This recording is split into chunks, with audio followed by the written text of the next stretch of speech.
Los términos clave son como etiquetas para conceptos. Uno de los objetivos de este taller es que aprendamos a pensar en todas las posibilidades disponibles para un término clave y defender la opción elegida para cada uno. Hay que averiguar qué sería un problema para comunicar o entender este término. Nuestro trabajo consiste en elegir bien. A veces hay más de una traducción válida, pero es necesario pensar en cuál sería la mejor. No hay una sola elección correcta. Esto quiere decir que hay opciones mejores o peores. Unas son más fáciles que otras de justificar para un contexto cultural. Por ejemplo, en ocasiones una buena traducción no será aceptada fácilmente en la comunidad, y eso hay que tomarlo en cuenta a la hora de decidir. Más adelante vamos a hablar de las diferentes opciones y de cómo elegir bien en su contexto o situación. Hoy vamos a aprender a investigar los términos clave en el contexto en el que se usaron en la Biblia para luego empezar a pensar en las posibilidades que existen para traducirlos bien. Los términos clave son como una etiqueta para un concepto. Estos conceptos son las ideas que tenemos sobre algo. Los conceptos vienen de nuestras experiencias, cómo comprendemos el mundo que nos rodea y la vida en general. Como las personas de distintos lugares, épocas y culturas viven de diferentes maneras, así tienen ideas distintas sobre el mundo.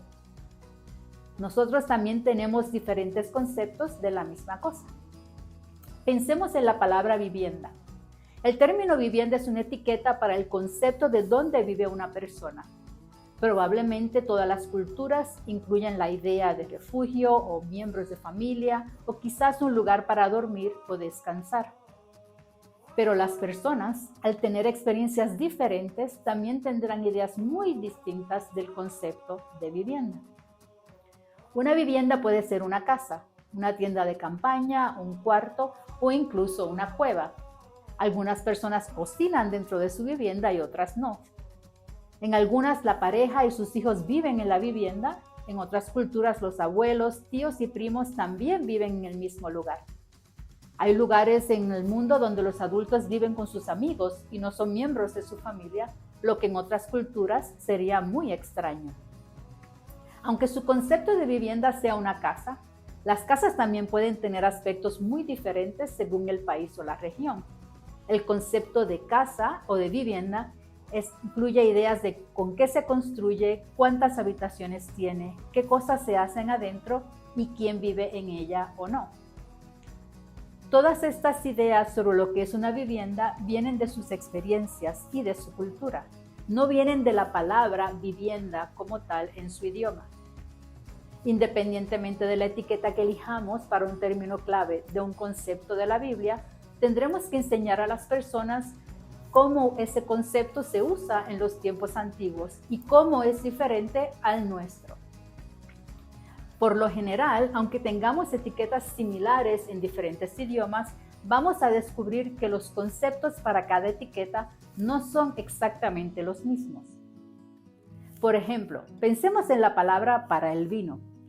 En español, vino es una buena traducción de la palabra griega vinas, pero el concepto de lo que tenemos hoy en día de lo que es vino y el concepto del vino que tenía la gente en el tiempo de Jesús no son exactamente los mismos. Tendremos que enseñar a las personas cómo los conceptos son diferentes. Hoy en día muchos cristianos no recomiendan tomar mucho vino porque es común que los que consumen bebidas alcohólicas se emborrachen y tomen malas decisiones. Para nosotros el alcoholismo es parte del concepto a la hora de tomar vino. Y esto no es lo que pasaba en el tiempo de Jesús. En esos tiempos no era tan fácil encontrar agua potable y saludable, y la gente no sabía que hervir el agua la purificaba.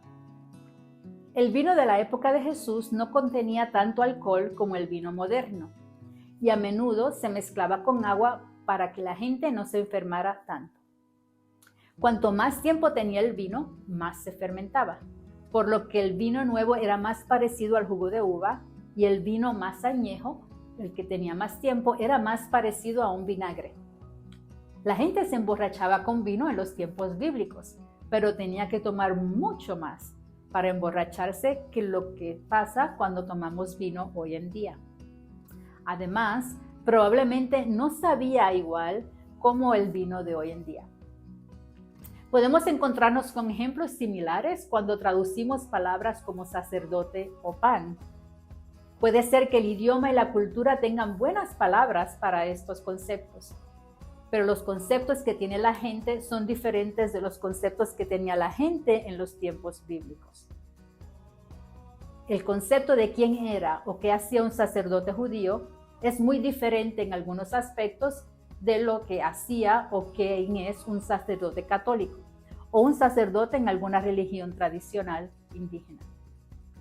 Los judíos comían pan como un elemento principal de sus comidas, así como los mexicanos comen tortillas.